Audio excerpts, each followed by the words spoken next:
కవియిత్రి మొల్ల 586వ జయంతి సందర్భంగా ఈరోజు ఇక్కడ అన్ని సంఘాలు, బీసీ సంఘాలు, వివిధ సంఘాలు కూడా వచ్చాము. ఘనంగా కూడా నివాళులు అర్పించడం జరిగింది. ఈ సందర్భంగా 16వ శతాబ్దంలోనే ఆమె ఏ విధంగా ఈ యొక్క రామాయణాన్ని తెలుగులో అనువదించి కవయిత్రిగా ఆమె రాసిన సరళీకృతమైన ఏదైతే రామాయణం అందరికీ అర్థమయ్యే భాషలో రాయడమే కాకుండా ఆ పద్యాలను కూడా అందరికీ ఆలోచింపజేసే విధంగా కూడా ఆ యొక్క రచనలు ఆమె చేసిన ఇవన్నీ కూడా మనం చూసాం.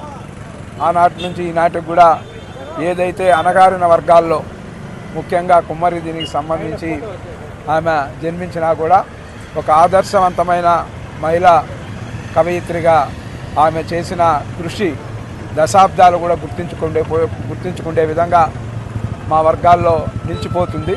అదేవిధంగా మహిళా లోకంలో ఒక అట్టడుగున వర్గాన జన్మించి ఒక మహోన్నతమైన రామాయణ కావ్యాన్ని సరళీకృతమైన ప్రజలందరికీ కూడా అర్థమయ్యే రీతిలో రచించిన ఆమెకు సంబంధించి ఒకసారి చూసుకుంటే నటుడు కథానాయక మొల్లా పేరుతో ఒక సినిమాని కూడా ఆమె పేరుతో తీయడం జరిగింది పద్మనాభం గారు ఆ రోజుల్లోనే.